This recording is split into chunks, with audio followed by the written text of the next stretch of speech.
All right. So rapid financing instrument and rapid credit facility are related to the provision of lending by which one of the following?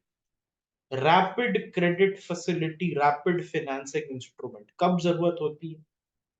2022 का ये question है economics का। कब जरूरत होती है rapid की? जब आपका लिक्विडिटी क्राइसिस हो रहा है, या आपका फोरेक्स क्राइसिस हो रहा है, इंपोर्ट कवर प्रॉब्लम में है। तो यहां पर देखिएगा ध्यान से, world bank, united nation environment programme finance initiative और Asian development bank, all the three give money to long term projects. जो बैठ के बात करते हैं, 6 महीने 8 महीने डेलिब्रेशन होता है, उसके बाद पैसा देते हैं। रैपिड फाइनेंसिंग आपको आईएमएफ करती है। रैपिड फाइनेंसिंग कौन करता है आपको? आईएमएफ करती है, ठीक है। With reference to Indian economy, consider the following statement. An increase in need indicates the appreciation of rupee. An increase in rear indicates an improvement in trade competitiveness. An increasing trend in domestic inflation relative, okay, to in other countries is likely to cause an increasing divergence between near and rear. तो नीर और रीर में divergence होगा। Divergence कब होगा? नीर और रीर में नेट, यहां पर देखिए, रियल और नॉमिनल में डिफरेंस क्या होता है? इन्फ्लेशन का। Real is without inflation, nominal is with inflation, है कि नहीं? Real is without inflation and nominal is with inflation, ठीक है। तो आप देखिए, increasing trend in domestic inflation can really lead to divergence. Divergence का मतलब क्या है? नीर और रीर के बीच में, ध्यान दीजिएगा, नीर और रीर के बीच में डिफरेंस बढ़ने लगेगा। अगर इन्फ्लेशन बढ़ेगा तो डोमेस्टिक इन्फ्लेशन विल राइज। कहां पर? Relative to inflation in other countries. The answer is yes. होगा कि नहीं? Because what is separating NEER from REER? NEER और रीर को सेपरेट क्या कर रहा है? नीर माइनस इन्फ्लेशन विल बी रीर, नीर माइनस इन्फ्लेशन विल बी रीर। तो यहां पर क्या बोल रहा है? ये वाला कंपोनेंट अगर बढ़ेगा तो डाइवर्जेंस बढ़ेगा नीर और रीर के बीच में। Is it true? ये बोल रहा है कि इन्फ्लेशन बढ़ेगा तो इस कंपोनेंट और इस कंपोनेंट में डाइवर्जेंस बढ़ेगा। सोच के बताओ, सोच के बताओ कि क्या ये सच होगा कि नहीं। अगर मैं इन्फ्लेशन बढ़ा दूं तो दोनों की डाइवर्जेंस क्या होता है? वैल्यू दोनों का ज्यादा गैप आ जाएगा, वैल्यू में गैप आ जाएगा। तो अब बताओ, ये कॉमन सेंस है, सी सैट है, बताओ क्या सच होगा कि नहीं। अगर इन्फ्लेशन में हटा दूं, नीर से मैं इन्फ्लेशन हटा दूं, तो रीर मुझे ज्यादा आएगा। तो यहां पर समझे आप, नीर जो है, इसमें से मैं इन्फ्लेशन हटा दे रहा हूं, और इन्फ्लेशन अगर इंक्रीज हो रहा है, इन्फ्लेशन वाला कंपोनेंट इंक्रीज हो रहा है, तो एक्चुअली रीर कम आना शुरू हो जाएगा। And the difference between the नीर and the rear will, the gap between the near and rear is going to broaden. The gap between near and rear is going to broaden. Yes. अब समझ में आया? Are you, were you guys able to catch this?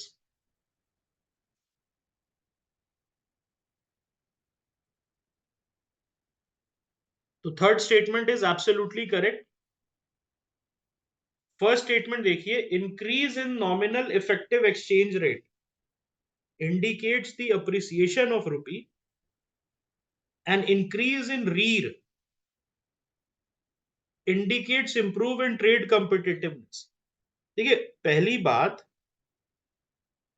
बात, जब रीर increase होता है तो बोला जाता है कि एक्सपोर्ट इन जो है आपका, एक्सपोर्ट जो है आपका एक्सपेंसिव हो गया है। व्हाट अबाउट नीर? व्हाट अबाउट नीर? तो ये होता क्या है? This is basically one countries currency exchange, मान लो रुपी जो है उसको हमने कंपेयर किया किससे, किससे हमने कंपेयर किया, हमने किया बास्केट ऑफ फॉरेन करेंसी से। ठीक है, ठीक है। और यहां पर जो है नॉमिनल एक्सचेंज रेट क्या होता है, amount of domestic currency that is needed to purchase foreign currency, amount of domestic currency needed to purchase foreign currency. ठीक है, जब ये इंक्रीज होता है तो इसका मतलब रुपी हैज अप्रिशिएटेड, जब ये अप्रिशिएट होता है तो ये इंक्रीज होता है तो it means rupee has appreciated. तो यहां देखिए, is it true, increase in nominal effective exchange rate indicates appreciation of rupee। और दोनों के बीच में डिफरेंस क्या है, नॉमिनल और रियल, दोनों के बीच में कुछ डिफरेंस नहीं है एक्सेप्ट इन्फ्लेशन, दोनों के बीच में कोई डिफरेंस नहीं है एक्सेप्ट इन्फ्लेशन, यस और नो। नीर is unadjusted, it includes inflation and this is adjusted. ये चीज यहां तक समझ में आई कि मैं फिर से समझाऊं, नॉमिनल और रियल में फर्क पता है आप लोगों को, नॉमिनल और रियल में फर्क पता है, ये चीज समझ में आ गया, ये चीज आपको समझ में आ गया। तो जब इंक्रीज होता है नॉमिनल इफेक्टिव एक्सचेंज रेट, इसका मतलब क्या होता है, रुपी अप्रिशिएट कर रहा है, रुपी इज अप्रिशिएटिंग और नॉट। जब रुपी अप्रिशिएट करेगा तो फर्स्ट स्टेटमेंट करेक्ट होगा कि नहीं, फर्स्ट स्टेटमेंट करेक्ट होगा कि नहीं, यस और नो। अब सेकेंड स्टेटमेंट पे देखिए, वहीं पर रीर, दोनों है सेम चीज, बस दोनों में इन्फ्लेशन हटा दो, तो रीर जब इंक्रीज हो रहा है तो ट्रेड कंपिटिटिवनेस, ट्रेड कंपिटिटिवनेस हमारा बढ़ रहा है। क्या appreciation of rupee will not be the natural result of appreciation in REER as well. अब यहां पर ध्यान से समझिए, जब नीर और रीर, नीर और रीर, मैंने दो कंसेप्ट बताए, और दोनों जो है सिमिलर है, only thing is this is adjusted for inflation, इतना क्लियर है, this REER is adjusted for inflation, इतना क्लियर है आप लोगों को।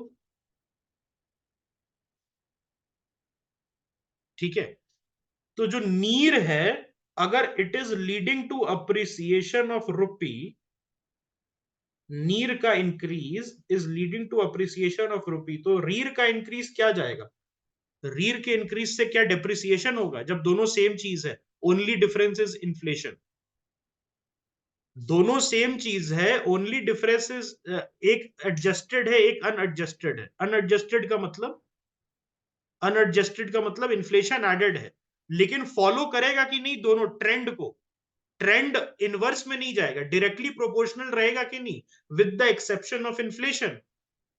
तो जो नीर जब अप्रिसिएशन होगा तो क्या रीर में भी अप्रिसिएशन नहीं होगा, जब रीर इंक्रीज होगा,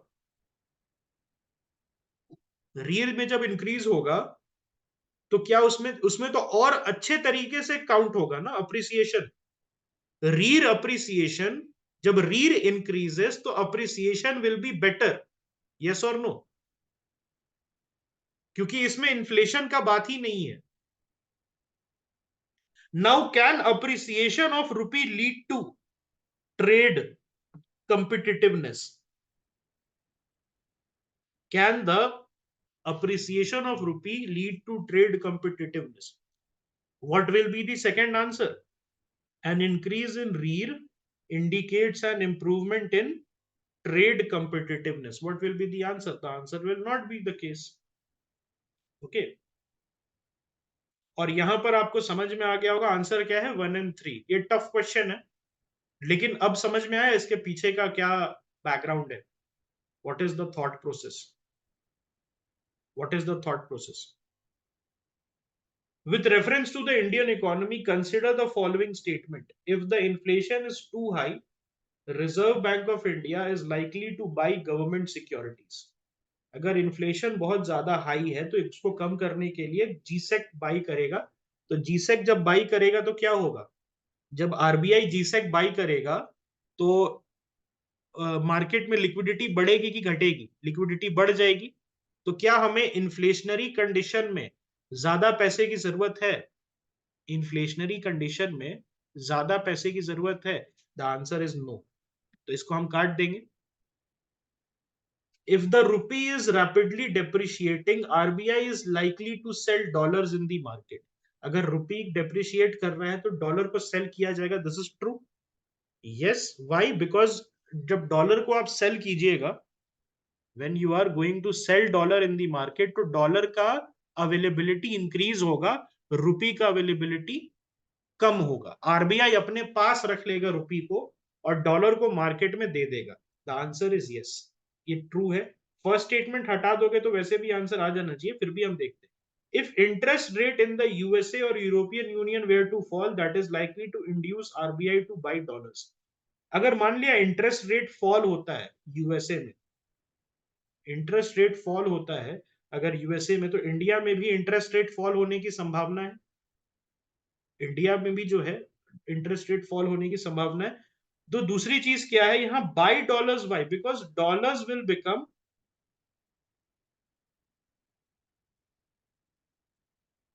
cheap. Dollars is going to become cheaper. तो इस केस में रुपी का कंपिटिटिवनेस बरकरार रखने के लिए रुपी कुछ ज्यादा एप्रिशिएट ना कर जाए डॉलर्स के कंपैरिजन में। बिकॉज रेट कट का मतलब क्या है? रेट कट का मतलब मार्केट में लिक्विडिटी बढ़ेगी। लिक्विडिटी बढ़ेगी तो करेंसी जो है आपका डिप्रिशिएट करेगा और यूएस और यूरोपियन यूनियन में डॉलर्स विल बिकम चीप। तो उस केस में क्या होगा? डॉलर्स को बाई करेगी। Why they are going to buy dollars? What is the reason? So that rupee जो है उसका कंपिटिटिवनेस बरकरार रहे। ओके। G20 कॉमन फ्रेमवर्क में अगर आप देखोगे तो consider the following. It is an initiative endorsed by the G20 together with the Paris Club। तो पेरिस क्लब क्या है? पेरिस क्लब वैसी एक इनफॉर्मल इनिशिएटिव है जहां पर अनसस्टेनेबल डेट जिसको होता है, अनसस्टेनेबल डेट जिस कंट्री को होता है उसके साथ में नेगोशिएट करके उसके डेट को कम करने की कोशिश की जाती है। स्टार्ट कहां से हुआ था? अर्जेंटीना से। देखिए अर्जेंटीना की इकोनॉमी जो है हमेशा से एक बास्केट केस रही है और अर्जेंटीना की इकोनॉमी को 1930s में बहुत ज्यादा प्रॉब्लम हो गई थी, तो उनको बुलाया गया था पेरिस में। उनके फाइनेंस मिनिस्टर को साहब को बुलाया गया था, आइए पेरिस में आपसे बात करनी है, थोड़ी पर्सनल टॉक करनी है, क्या कर रहे हो अपनी इकोनॉमी का। तो this is true and it is an initiative to support low income countries with unsustainable debt. This is also true. Answer क्या होगा? Both 1 and 2। Okay. With reference to the Indian economy, what are the advantages of the inflation indexed bonds? Inflation indexed bonds का advantages क्या है? तो देखिए ये panic करने की जरूरत नहीं है, रोना धोना छोड़िए। इन्फ्लेशन इंडेक्स्ड का मतलब समझ रहे हैं ना?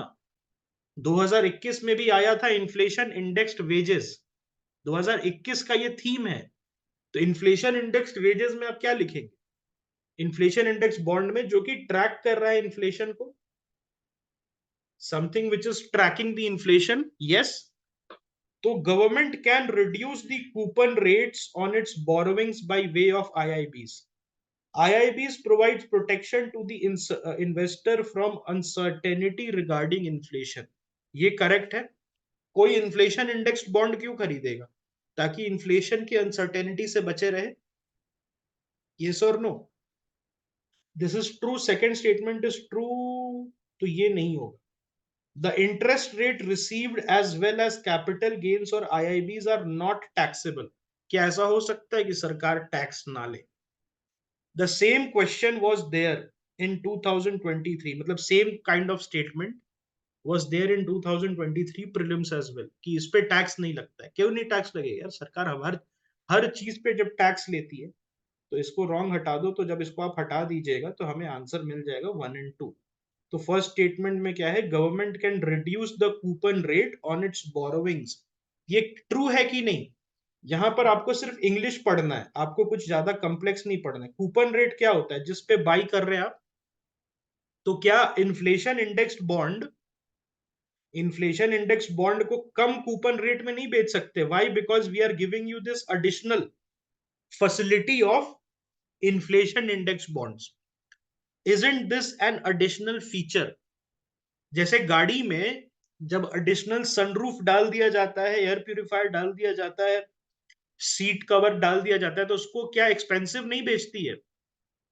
क्या उसको एक्सपेंसिव नहीं बेचती है गाड़ी कंपनी? वैसे ही ये क्या फीचर नहीं है बॉन्ड का जो आपको मिल रहा है?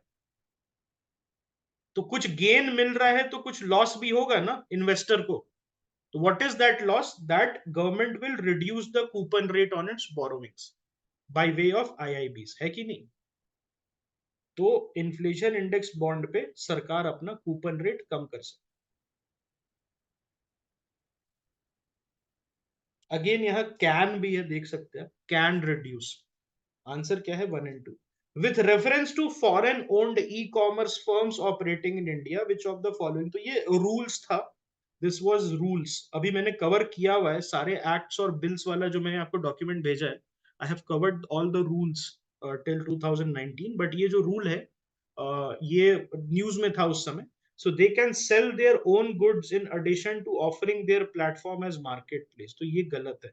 उस समय, उस साल मैंने ये सोचा था 2022 में, दैट योर ओन गुड्स, इसका मतलब मेरे को याद आया क्लाउड टेल वाला, amazon बेसिक्स याद आया कि amazon बेसिक्स पे तो अपना बेच सकता है, बट एक्चुअली ये रॉन्ग है। This is wrong.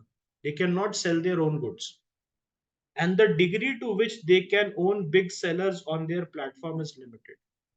जो डिग्री है जिसपे वो बिग सेलर्स को अपने प्लेटफॉर्म पे ओन करते हैं, वो लिमिटेड है। Is this correct? चलिए, फर्स्ट स्टेटमेंट तो मैंने बता दिया, बट यहां पर जो है, ओके, यहाँ पर जो है, आप आपसे क्या पूछ रहा है कि बिग सेलर्स को, ये क्लाउड टेल वाला है, जहां पर कंपटीशन कमीशन ऑफ इंडिया का एक वो आया था, एक रूलिंग आई थी। तो उसमें ये बोला गया था कि क्लाउड टेल जो है उसको आपको बेचना पड़ेगा। अमेजोन को बोला कि आपको क्लाउड टेल जो है उसको बेचना पड़ेगा। ठीक है, इंडियन गवर्नमेंट ने ये रिस्ट्रिक्शन डाला था। तो 2 ओनली इज करेक्ट। ओके, ठीक है। तो ये e commerce rule 2020, e commerce rule 2020 अंदर है। तो आप समझ रहे हैं कितना इंपॉर्टेंट है bills and acts, bills and acts and rules को पढ़ना। ठीक है। विच of the following constitute real sector? देखिए, रियल सेक्टर और फाइनेंशियल सेक्टर होता है। तो farmer harvesting there crops will be real sector, textile mills converting raw cotton into fabric will be real. बाकी 3 और 4 is part of financial sector, commercial bank lending money and corporate body issuing rupee denominated bonds overseas। तो answer क्या होगा? 1 and 2 only. Answer क्या होगा? 1 and 2 only. Which of the following situation best reflects the indirect transfers? Indian company, देखिए जब इतने बड़े बड़े स्टेटमेंट हो ना, तो आपको कुछ करना नहीं है। क्या करना है? इंग्लिश पढ़ना है, सबसे सेंसिबल स्टेटमेंट निकाल के उसको टिक कर देना। सबसे ज्यादा common sensical sensible simple statement, बहुत ज्यादा तड़क भड़क रहे, बड़े बड़े वर्ड यूज किए जाए, बड़े बड़े सेंटेंसेस हो, वो गलत होगा। यहां पर देखिए, an Indian company investing in a foreign enterprise and paying taxes to the foreign country on the profits arising out of its investment. तो मैं इसको डाउटफुल में रखूंगा, because this is a okay question. ठीक है, okay statement. A foreign company investing in India and paying taxes to the country of its base on the profit arising out of its investment. Okay. An Indian company purchases tangible asset in a foreign country and sells such assets after their value increases and transfer the proceeds to India. Okay. A foreign company transfers shares and such shares derive their substantial value from assets located in India. So this is true. Answer option क्या होगा? D होगा कि एक foreign company है, उसने अपने shares को transfer कर दिया है किसी दूसरे एरिया में, और उन शेयर्स का वैल्यू कैसे बढ़ रहा है? इंडिया की वजह से बढ़ रहा है। तो क्या ये इनडायरेक्ट ट्रांसफर नहीं है? अब for example Hyundai is listed on the Korean stock exchange, or Hyundai is not doing well worldwide. Hyundai is not doing well worldwide, लेकिन इंडिया में बूम कर रहा है, और इंडिया के बिजनेस की वजह से कोरिया में इसके स्टॉक बढ़ रहे हैं, स्टॉक प्राइसेस बढ़ रहे हैं। तो ये हचिंसन एसआर और वोडाफोन वगैरह का केस आपको याद होगा, आई थिंक वोडाफोन के केस में ही ये पूछा गया था इनडायरेक्ट टैक्स के बारे में। Is it clear now? What is indirect transfer? Not indirect tax, indirect transfer. Okay. With reference to the expenditure made by an organization or a company, which of the following is are correct? Acquiring new technology is capital expenditure. Debt financing is considered capital expenditure, while equity financing is considered revenue expenditure. Now it is important. First statement देखिए, क्या acquire करना new technology, acquiring करना new technology, is it capital expenditure? Is it true? ये बिल्कुल true है। आप जब नई टेक्नोलॉजी को आप करते हैं तो व्हाट हैपेंस, आपका फ्यूचर में प्राइस बढ़ता है, फ्यूचर में आपके प्रोडक्टिविटी बढ़ती है, तो एक खर्चा है जिससे एसेट क्रिएट हो रहा है, जिससे एसेट क्रिएट हो रहा है। यस और नो? तो first is correct. Second statement देखिए, डेट फाइनेंसिंग क्या होता है? व्हेन यू टेक लोन्स, है कि नहीं? और इक्विटी फाइनेंसिंग क्या होता है? When you dilute equity. Equity financing क्या होगा? रेवेन्यू एक्सपेंडिचर होगा कि कैपिटल रिसीट होगा? रेवेन्यू फाइनेंसिंग अगर मैं बात करूं तो विल इट बी, यहां पर आप क्या कर रहे हैं? इक्विटी आप दे रहे हैं लोन के बदले। मैंने बताया था ना, यू आर लूजिंग एसेट। आपका इक्विटी आपका एसेट है कि नहीं? इक्विटी आपका एसेट है कि नहीं? उसके बदले आपको लोन मिल रहा है। Will it not be capital receipt? क्योंकि equity, will you be liable? Equity में जो पैसा, इक्विटी डाइल्यूट करके आपको जो पैसा मिला है, इक्विटी डाइल्यूट करके जो पैसा मिला है, अब तो आपको वापस नहीं करना है ना वो, क्योंकि आपने उसके बदले कुछ दे दिया। There is no liability. तो क्या ये रेवेन्यू एक्सपेंडिचर होगा? क्या ये रेवेन्यू एक्सपेंडिचर होगा? नो। ओके। ये इतना देख रहे हैं आप इकोनॉमिक्स में किस कदर थॉट प्रोसेस इन्वॉल्व होता है, इकोनॉमिक्स में किस कदर का थॉट प्रोसेस इन्वॉल्व होता है। क्या एक कोई ऐसा मेरे को आप बताओ, इसमें से मैं वही पूछ रहा हूं आपसे, कुछ ऐसा बताओ जो क्लास में कवर्ड नहीं है, या ऐसा कुछ बताओ जो आपके नोट्स में कवर्ड नहीं है, या आपने सेल्फ स्टडी ना किया हो। चलो, मैं ये भी नहीं बोल रहा कि मैंने बहुत आपको पढ़ाया हुआ, मैं वही वही बोल रहा हूँ कि आप एक सीरियस कैंडिडेट है, तो क्या आपने रेवेन्यू एक्सपेंडिचर, कैपिटल एक्सपेंडिचर ना नहीं पढ़ा होगा?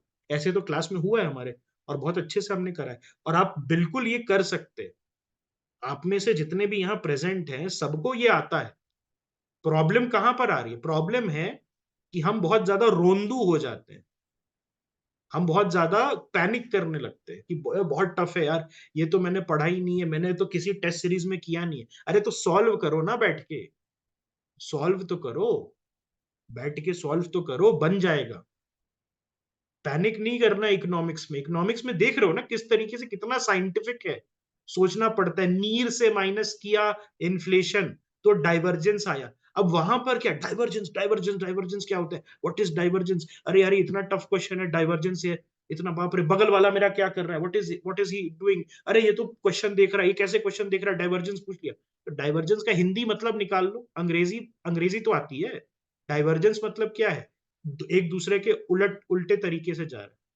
प्रॉब्लम यही होती है कि बहुत ज्यादा अगर आप पे प्रेशर आ जाता है ना, तो कॉमन सेंस काम करना बंद करता है। जो चीज आप हाथ में एगरोल लेके, और या हाथ में चॉकलेट लेके, और अपने बेड पे बैठे बैठे सॉल्व कर लेंगे, वो एग्जाम रूम में सॉल्व नहीं होता है। और फिर क्या होता है?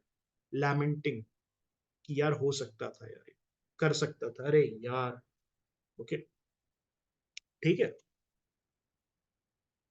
With reference to the Indian economy, consider the following statement. A share of the household financial savings goes towards government borrowing. Dated security. अब यहां dated security लिखा है, तो तुम क्यों पैनिक कर रहे हो यार कि मैंने dated security नहीं पढ़ा? dated का मतलब पता होता है ना, व्हाट डज डेटेड मीन्स, और सिक्योरिटी का मतलब पता है तो आपको डेटेड सिक्योरिटी पता चल गया। इन्फ्लेशन इंडेक्स बॉन्ड नहीं पढ़ा है, कॉमन सेंस नहीं लगाएंगे कि इन्फ्लेशन इंडेक्स का मतलब क्या है, लेकिन ये जरूर पैनिक करेंगे कि मैंने मृणाल सर के नोट्स में या संजीव वर्मा में या रमेश सिंह में नहीं दिया हुआ, वहां सोच रहे हैं। तो पंगु ना बनिए, इकोनॉमिक्स में बहुत इंपॉर्टेंट है कि आप जो है वहां पर जाके कॉमन सेंस यूज कीजिए, ठीक है। dated securities which are issued dated securities which are issued at market related in at market related rates at in auctions form a large component, okay, हाँ, of internal debt। क्या बोल रहे हैं, large component है internal debt, यहां largest बोल रहा है, ओनली कंपोनेंट बोल रहा है, ऐसा कुछ बोल रहा है, शॉर्टेस्ट बोल रहा है, लार्ज कंपोनेंट एक बड़ा component, this is true. Dated security जो है, डेटेड सिक्योरिटी का मतलब क्या होता है फ्रेंड, जो कि एक पर्टिकुलर डेट पे मच्योर हो रहा है कि नहीं, जो कि एक पर्टिकुलर डेट पे मच्योर हो रहा है। तो जब डेट पे मच्योर हो रहा है तो एक्चुअली होगा कि नहीं, आरबीआई देती है कि नहीं मेन पैसा जो है अपना, सरकार 5 साल 30 साल 25 साल 20 साल के बॉन्ड पे उठाती है कि नहीं, है ना। तो this is true, a share of the household financial savings will goes toward government borrowing. तो what is household financial saving, currency, bank deposit, debt security, mutual fund, pension fund, ये सारी चीजें, तो ये बिल्कुल जाती है through what, through public account of India, जिसमें प्रोविडेंट फंड होता है। Isn't provident fund part of the household financial savings, isn't provident fund part of the household financial savings, तो पब्लिक अकाउंट में जाता है कि नहीं पैसा, और पब्लिक अकाउंट का पैसा सरकार यूज करती है कि नहीं, और थोड़ा सा पैसा कमा के आपको वापस देती है कि नहीं, तो the answer is yes. Answer क्या होगा, बोथ 1 and 2। आई थिंक और भी क्वेश्चन है, देखिए यहाँ पर ये भी हो सकता है कि अचानक से आपको यूपीएससी धप्पा करने की कोशिश करे, 5 क्वेश्चन दे दे, 5 क्वेश्चन दे दे आपको पॉलिटी का बीच में, और अचानक से फिर बोले फिर से स्टार्ट हो जाओ, तो वहां पर समय लगता है। इसीलिए मैं बोलता हूँ पूरे पेपर को एक बार देख लो, कहां पर, ओके, कहां पर कौन सा क्वेश्चन है, वो आपको देखना जरूरी है। होता है ना पेपर, एक बार पूरा पिच का मुआयना कर लो बिफोर स्टार्टिंग बैटिंग। कैप्टन जाते हैं ना क्रिकेट में पिच देखने, कैसी पिच है, तेज बॉल आएगी कि स्लो बॉल आएगी, बैटिंग करना है पहले कि बॉलिंग करना है। आप भी उसमें समझ सकते हैं कि तेज खेलना है कि कम खेलना है, ठीक है।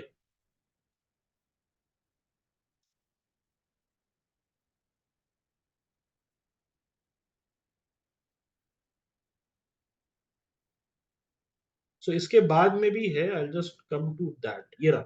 देखो 60, पहले उन्होंने 15 क्वेश्चन पे बंद कर दिया, अब 60 से स्टार्ट किया वापस से।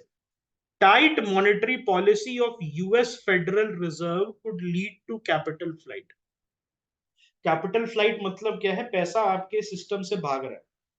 तो जब अब यहां पर समझिए, थोड़ा दिमाग लगाना है कि मॉनेटरी पॉलिसी जब टाइट करता है तो क्या होता है, इंटरेस्ट रेट भागता है, इंटरेस्ट रेट भागता है, क्या बॉन्ड्स अट्रैक्टिव होंगे यूएस के, बॉन्ड्स अट्रैक्टिव होंगे, यस। उस समय क्या होगा, वो जाएंगे यहां से भागेंगे। जब टाइट मॉनेटरी पॉलिसी होगा तो स्टॉक मार्केट ऑफ इंडिया में स्लोनेस आएगा कि नहीं, क्योंकि पैसा, लिक्विडिटी नीचे जाएगा। अमेरिका सिग्नल करता है वर्ल्ड में प्रॉब्लम आती है। Is it clear that the tight monetary policy, फिर उनको पता चल जाएगा इन्वेस्टर को कि यूएस फेडरल रिजर्व अगर रेट्स बढ़ा रहा है, टाइट मॉनेटरी पॉलिसी का मतलब रेट्स बढ़ाना, तो जब आप रेट्स बढ़ा रहे हैं तो आप समझ जाइए, इन दैट केस आप समझ जाइए कि हमारे स्टॉक मार्केट का रिटर्न अब डामाडोल होने वाला है, तो जितना भी प्रॉफिट बनाया है उसमें डंप करके भागेंगे कि नहीं वापस, और जाके कहां पर इन्वेस्ट करेंगे, यूएस फेडरल बॉन्ड्स में, यूएस फेडरल बॉन्ड्स में इन्वेस्ट करेंगे which will give a stable return. तो first statement is correct, capital flight में increase the interest cost of firms with existing external commercial borrowings. यहां पर क्या बोल रहा है, अभी this question has been dropped, okay, UPSC ने इस क्वेश्चन को, if in my knowledge, I think इसको ड्रॉप कर दिया है। एनीवेज इसको हम लोग फिर भी सॉल्व करते हैं। तो टाइट मॉनेटरी पॉलिसी जो है आपका, ये फर्स्ट स्टेटमेंट करेक्ट है। कैपिटल फ्लाइट, जब पैसा हमारे देश से बाहर जा रहा है, डॉलर्स बाहर गया, तो क्या डॉलर जब बाहर गया तो डॉलर एक्सपेंसिव होगा कि नहीं?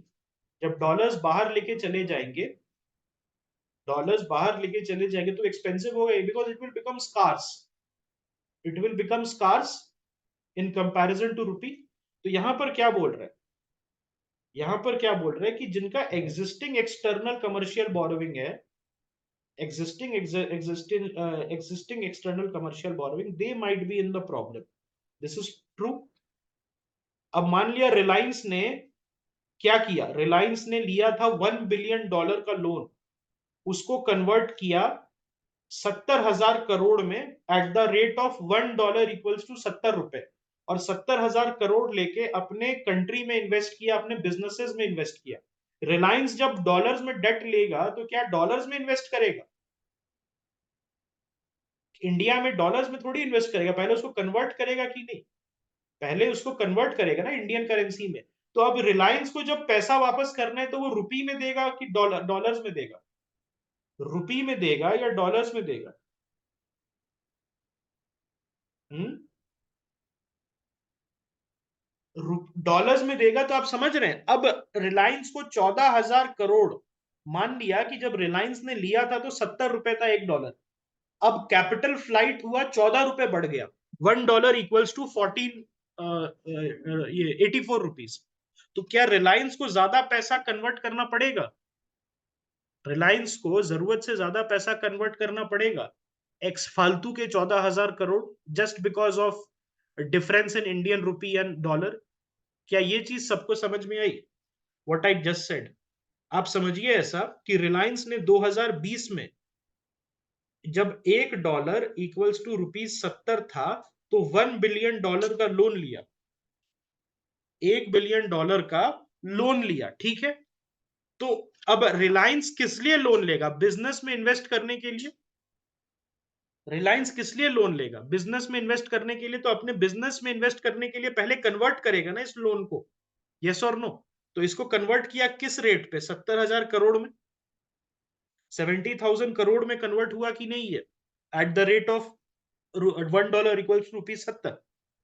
अब 2023 में वापस करना है, उस बीच में 3 साल में कैपिटल फ्लाइट हो गया, और उसकी वजह से $1, the dollar has become expensive, $1 equals to ₹84, $1 equals to ₹84 हो गया, आज का रेट मैं बता रहा हूं आपको। तो उसमें क्या करना पड़ेगा? रिलायंस को जो 70,000 करोड़ ले रहा है, क्या उसको फालतू के 14,000 करोड़ एक्स्ट्रा ऐड नहीं करने पड़ेंगे 70,000 करोड़ में वापस करने के लिए, प्लस जो भी इंटरेस्ट रेट पे उसने अग्री किया है? तो यहां पर होगा, एग्जिस्टिंग एक्सटर्नल कमर्शियल बोरोविंग का रेट इंक्रीज कर देगा। कैपिटल फ्लाइट में increase the interest cost of firms with existing external commercial borrowing. ये क्या सभी को समझ में आ गया?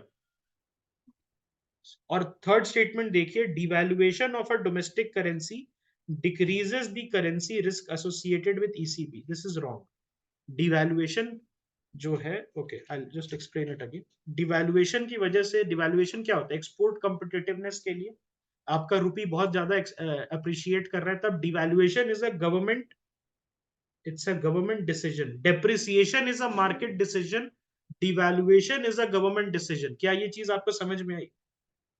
मैं जब कह रहा हूं डिवैल्यूएशन, डिवैल्यूएशन का मतलब क्या होता है? जब गवर्नमेंट आती है, प्लीज अंडरस्टैंड दिस, डिवैल्यूएशन, सरकार आती है और किसी पॉलिसी के तहत, पॉलिसी के थ्रू डिवैल्यू करती है करेंसी को। और डेप्रिसिएशन का मतलब क्या होता है? डेप्रिसिएशन मार्केट जो है कंट्रोल करती है, based on the fluctuation of the markets, ऊपर नीचे जाते रहता है। Which is heavier? Devaluation is heavier. Devaluation generally ₹5, ₹10, ₹15, ₹20 ऐसे होता है। जैसे डिवैल्यूएशन हमारा कभी हुआ था क्या? 60s में हुआ था एक बार। Devaluation had happened in the 60s, Indira Gandhi के समय। डिवैल्यूएशन हमने एक बार किया था, ठीक है। और डेप्रिसिएशन, डेप्रिसिएशन तो आपका होते रहता है, 80 से 84 गया तो क्या हम बोलेंगे डेप्रिसिएशन हो रहा है? है? समझ में आ गया आप लोगों को? ठीक। अप डाउन चलते रहता है मार्केट में, appreciation depreciation.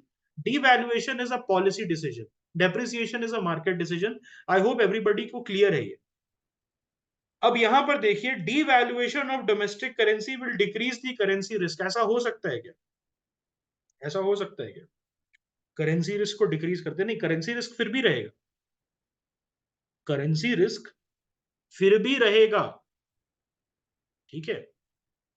One thing that you need to understand, currency risk फिर भी रहेगा, ओके। नहीं, इट विल, हाँ इट विल नहीं, इंक्रीज नहीं होगा, currency risk will might be the same. Increase भी हो सकता है, डिक्रीज भी हो सकता है, depending upon the market condition, okay, ठीक है। अब यहां सेकंड स्टेटमेंट आप देखिए, सेकंड स्टेटमेंट में आपको दिक्कत थी ना, क्या लिखा हुआ है ध्यान से देखो। कैपिटल फ्लाइट में increase the interest cost of firm with existing external commercial borrowing. अब यहां पर क्या बोल रहा है कि कैपिटल फ्लाइट मतलब क्या होता है? पैसा आपका बाहर जा रहा है, इन्वेस्टर्स पैसा निकाल के, एफ जो है पैसा निकाल के बाहर भाग रहे हैं, है कि नहीं? तो उससे क्या होगा, डॉलर कम होगा कि नहीं, डॉलर सिस्टम में, तो रुपी डेप्रिशिएट करेगा कि नहीं, इतना समझ में आया? रुपी विल डेप्रिशिएट बिकॉज डॉलर का वैल्यू बढ़ जाएगा स्कारसिटी होने की वजह से। तो यहां पर समझो मैं क्या बोल रहा हूं, 2020 में एक एग्जांपल है, हाइपोथेटिकल एग्जांपल है। 2020 में क्या था, dollar one equals to ₹70, $1 equals to ₹70। उस समय रिलायंस ने $1 बिलियन का किसी अमेरिकन बैंक से लोन लिया। और फिर रिलायंस क्यों लोन लेगा, बिजनेस करने के लिए। तो रिलायंस ने वो $1 बिलियन जो है कन्वर्ट किया 70,000 करोड़ में, at the prevailing rate of $1 equals to ₹70 इन 2020, यस और नो? ओके। उसके बाद 2023 में पैसा वापस करने की बात आई, मान लो कि लोन मच्योर हो गया है और पैसा वापस करना है, तो उस समय कैपिटल फ्लाइट हो चुका है, 3 साल के अंदर कैपिटल फ्लाइट हैज हैपेंड, और उसके वजह से $1 इक्वल्स टू ₹84 हो गया है। तो किसको नुकसान होगा? रिलायंस को पैसा वापस किसमें करना है, क्या अमेरिकन बैंक रुपी में वापस लेगा पैसा कि डॉलर में लेगा? डॉलर में लेगा, तो रिलायंस को कन्वर्ट करना होगा रुपी को डॉलर में, यस और नो? तो जब रुपी को कन्वर्ट करेगा, तो उसने पैसा जब लिया था, तो $1 इक्वल्स टू ₹70, तो उसको आराम से 70,000 करोड़ में कन्वर्ट कर दिया। लेकिन जब वापस करने की बारी आई, तो $1 इक्वल्स टू 84, तो now it has to convert 84,000 crore, 14,000 crore extra. तो क्या इससे इंटरेस्ट कॉस्ट बढ़ा कि नहीं फर्म का, रिलायंस का? बढ़ गया। Did you get no? क्या सभी को समझ में आ गया? Yes, okay. तो आंसर क्या होगा इसका, 1 और 2 होना चाहिए, but I think what I know about this is that UPSC has drop this question. Answer 1 और 2 होना चाहिए ओनली। एक बार चेक कर लेना, लेकिन आंसर 1 और 2 पक्का है, okay. In India credit rating agencies are regulated by RBI, reserve bank of India. तो क्या क्रेडिट रेटिंग एजेंसीज को आरबीआई करता है? Rating agency popularly known as ICRA, ICRA is a public limited company. This is true. Brickwork Rating Agency Ratings is an Indian credit rating agency. Okay, okay, dropped है, ठीक है। India में credit rating agencies को कौन करता है? Is it SEBI और RBI? Credit rating agencies को कौन करते हैं? तो सेबी। सेबी जो है, under the 1999 regulations, under the 1999 regulations, okay, SEBI करता है, ठीक है। तो ये गलत है, आंसर ये होगा 2 और 3। With reference to Bank Board Bureau, which of the following statement are correct? Governor of RBI is the chairman of Bank Board Bureau. Is it true? No. BBB recommends for the selection of who is the chairman of Bank Boards Bureau? Chairman कौन है?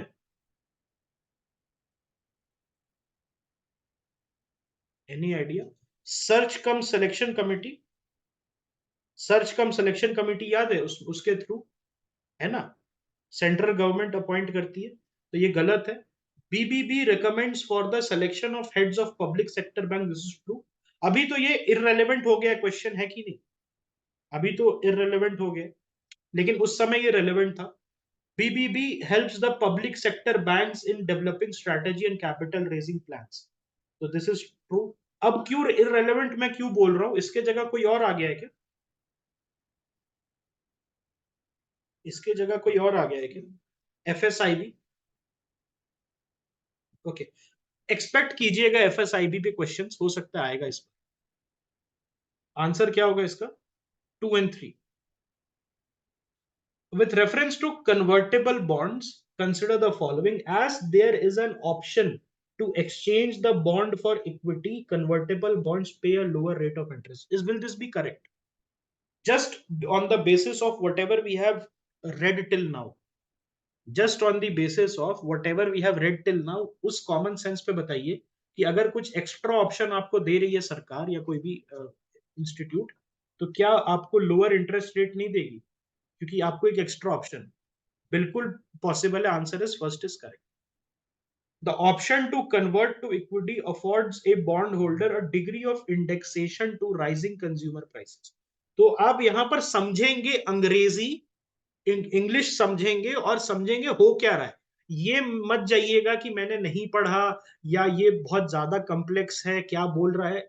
English to Hindi translation कर सकते हो। I think this is the minimum you can do. अंग्रेजी से Hindi translation, अब समझो यहाँ अंग्रेजी से हिंदी ट्रांसलेशन कि एक ऑप्शन है कन्वर्ट करने का इक्विटी को, ओके, इक्विटी की तरफ, which will afford the bond holder एक degree of indexation towards what, towards inflation. Rising consumer prices is what, एक तरीके का इन्फ्लेशन ही है ना। तो जब इक्विटी में कन्वर्ट कर दोगे आप बॉन्ड को, सो व्हाट विल हैपन, उस समय आपके पास इक्विटी आ जाएगी जिसको आप बेच सकते हो, या इक्विटी आ जाएगी जिसको आप लाभ उठा सकते हो। You can take the benefit of the rising equity prices. तो second is correct, both 1 and 2 will be the answer. Okay, in India, which one of the following is responsible for maintaining price stability by controlling inflation? Simple सा question है। RBI के पास mandate है, RBI के पास mandate है कि नहीं? Statutory obligation है कि नहीं आरबीआई का? स्टैट्यूटरी ऑब्लिगेशन है कि नहीं? कौन से एक्ट के अंदर है? कौन से एक्ट के अंदर है आरबीआई का? आरबीआई एक्ट के अंदर inflation targeting. Okay, India is a member of which of the following? AIIB, this is true. India is the second largest share holder after China AIIB में। MTCR and Shanghai cooperation organisation. ठीक है, तो अगर यहां पर देखिएगा first and third is correct, तो first and third आपका यहीं पर है। MTCR का भी मेंबर है। Vietnam has been one of the, यहां लिखा ना ओनली फास्टेस्ट नहीं लिखा है, दी फास्टेस्ट नहीं लिखा है, one of the fastest in the recent year growing economies, true है। Vietnam is led by a multi party political, नहीं, वो कम्युनिस्ट कंट्री है। Vietnam economic growth is linked to its integration with global supply chain, this is true. For a long time, Vietnam's low labor cost and stable exchange rate have attracted global manufacturer. True. Vietnam has the most productive e-service sector. नहीं जी, India से productive ई-सर्विस sector बहुत countries का नहीं होता है। ये गलत है। आंसर क्या है? 1, 3 and 4 है ऑप्शन में, बिल्कुल। अब ये जो है क्या ये आपको थोड़ा सा कॉम्प्रिहेंशन, सीसैट कॉम्प्रिहेंशन का नहीं लग रहा है? सीसैट कॉम्प्रिहेंशन का question. Okay, okay. In India, which one of the following compiles an information on industrial disputes, closures, retrenchments, and layoff in factories employing workers? It is the Labor Bureau, it is the labour bureau जो industrial disputes वगैरह पे ये करता है. It is the isn't it the labour bureau? करता है, बिल्कुल करता है. In India, what is the role of Coal Controllers Organization? CCO is the major source of coal statistics in India. This is true. It monitors progress of development of captive and lignite blocks. Okay. It hears any objection to the government's notification relating to the acquisition of coal bearing area. Second is correct. Third is correct. It ensures that coal mining companies deliver the coal to end user. भाई देखो, coal controllers organization जो है, जो statistics compile करता है, वो क्यों करेगा डिलीवरी ऑफ कोल को ट्रैक? ये तो दूसरे डिपार्टमेंट का वो होगा ना, दूसरे डिपार्टमेंट का होगा. एक कोल कंट्रोलर्स ऑर्गेनाइजेशन है. What why it will do? Answer is 1 2 and 3. ठीक है, तो इसी के साथ आपका इकोनॉमिक्स के क्वेश्चंस ओवर. ओवारिडा.